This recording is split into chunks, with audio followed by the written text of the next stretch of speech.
Hello everyone, welcome back to the channel. So in the last session we have discussed about Charles law, statements and mathematical form. Well, in this session we go for numericals on that concept. Well, before going for numerical, just we recall the concept, okay? Well, what we said, Charles law, okay? So explain the Charles law better. We get analogy here. So we have to can a closed container fitted with a vessel, it is filled with a particular volume of a gas. So it corresponds, this area indicates the corresponding volume of a gas. Okay. Well, so when we heat it, when this system is subjected for heating, what happens? Piston starts moving in upward direction. Now that is increase in temperature. Heating means increase in temperature. When we heat it, what happens? Piston started moving upward direction. It clearly indicates that volume increases. Volume of a gas increases here. Means when we heat it, volume increases. Okay, earlier it is the corresponding volume, but after heating, volume will be this much. This much area is occupied by gas, indicating volume increases. So what we said here, volume is directly proportional to temperature at what? At constant pressure. So it becomes the statement for a Charles law. The scientist named Jacques Alexander Caesar Charles, he gave a relationship between volume and temperature at constant pressures, or I can say at different pressures. So what the statement is, at constant pressure, the volume of a given mass of a gas is directly proportional to absolute temperature. So I repeat, at constant pressure, the volume of a given mass of a gas is directly proportional to its absolute temperature. Well, so mathematically we said V is proportional to T, or V is equal to K into T, or V by T is equal to K. So is the mathematical form, V by T is equal to K. So since here what we get is V by T, volume and temperature, volume by temperature, volume to the temperature ratio will remains always constant. Therefore we can, that measurement can be done at variable volumes corresponding temperatures. Therefore we can extend the formula as V1 by T1 is equal to V2 by T2, or we can rearrange it. We can consider in different forms. V1 by V2 is equal to T1 by T2. Okay, V1 by T1 is equal to V2 by T2, or V1 by V2 is equal to T1 by T2, any other form. So remember here the units must be expressed in a same form. The volume terms V1 and V2, the units must be same. Similarly T1 and T2 temperature units must be same. Remember this. Okay, well, so based on that formula, now we are going for numericals. Well, the first one, on a ship sailing in Pacific Ocean where temperature is 23.4 degrees Celsius. Okay, so in Pacific Ocean, what is the temperature? Consider it is 23.4 degrees Celsius. A balloon filled with 2 liter of air. So at 23.4 degrees Celsius, corresponding volume of air will be present in a balloon. It will be 2 liters. Further, what will be the volume of balloon when ship reaches Indian Oceans where temperature is 26.1 degrees Celsius? So we'll remember, so they are saying at Pacific Ocean where the temperature is 23.4 degrees Celsius and corresponding volume of air is 2 liter in a balloon. Now say that ship reaches Indian Ocean where the temperature is 26.1 degrees Celsius. Say temperature increases here. Then they are asking what is the corresponding volume of a air in a balloon. Therefore we can say, you can compare here. Say temperature increases means what about volume? Volume should increase. So whatever the volume we calculate, it should be greater than 2 liter of air. Okay, well, we look for solutions. Say what is given here? Say V1, okay, 2 liter, and its a corresponding temperature 23.4 degrees Celsius. So temperature must be expressed in what? In terms of Kelvin. Therefore 23.4 plus 273, so it is 296.4 Kelvin. Okay, so V1 is 2 liter and T1 is 296.4 Kelvin.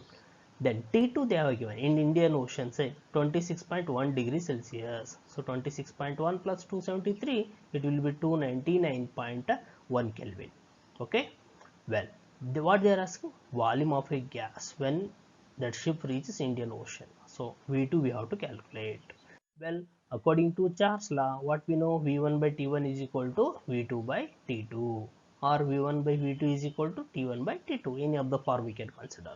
Well, here V1 how much? 2 liter. T1 corresponding temperature 296.4 Kelvin. V2 we have to calculate, and T2 299.1 Kelvin. So on rearranging we can equate for V2. Okay, V2. So V2 will be equal to 2 into 299.1 divided by 296.4. If you simplify, the answer will be what? 2.018 liter. So means when that ship reaches Indian Ocean, the volume of gas, earlier it is 2 liter, now it is 2.018 liter. So what happened here? Volume increases. So when temperature increases, volume also increases. Well, then coming to the next one, say at constant atmospheric pressure, means pressure is fixed here. So at constant atmospheric pressure, 2 moles of oxygen gas, 2 moles of oxygen gas at 298 Kelvin occupies 49 dm cube of volume. So what they are saying, pressure is kept constant, 2 moles of oxygen gas, they have took 2 moles of oxygen gas, and temperature is 298 Kelvin temperature. And what is the corresponding volume? 49 dm cube, or you can say 49 liters of volume. Means 2 moles of oxygen gas at what temperature? 298 Kelvin temperature occupies 49 dm cube of volume. Okay, well, further, what will be the volume of same amount of oxygen?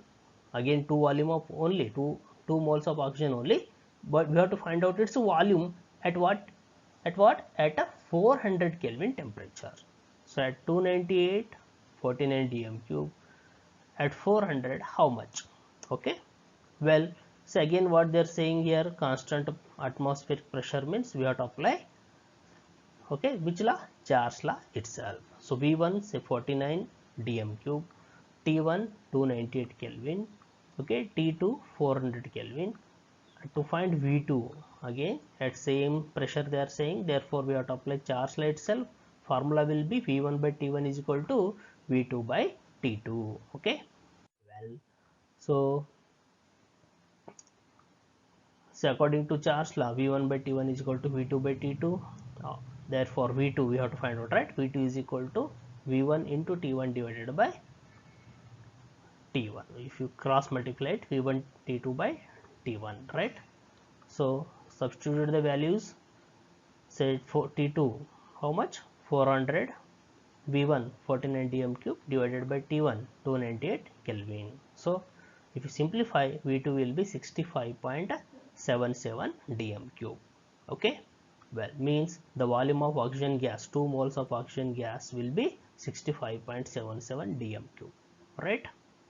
Well, go for next one.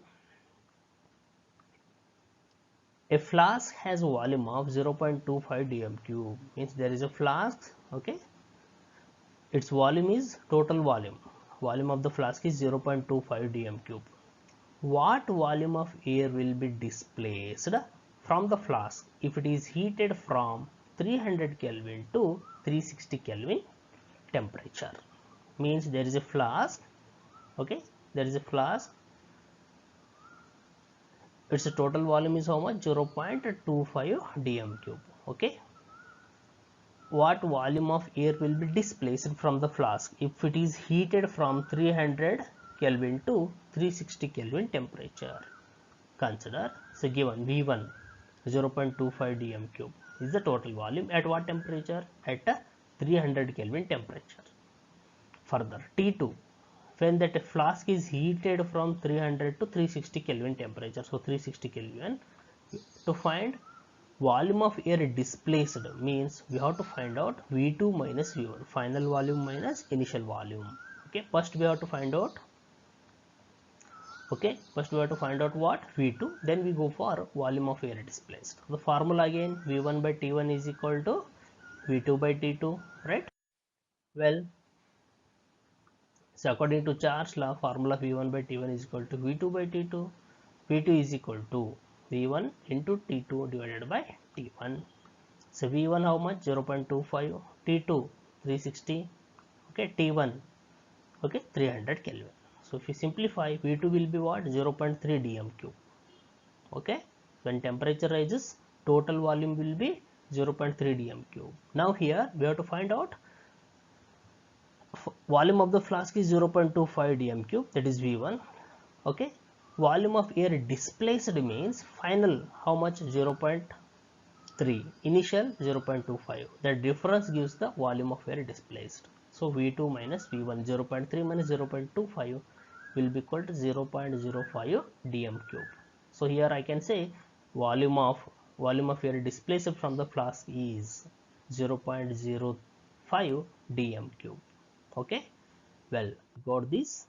With this I am going to conclude about this session. So kindly practice more and more numericals on this formula. Okay, in next session we go for other concept. Thank you, be safe.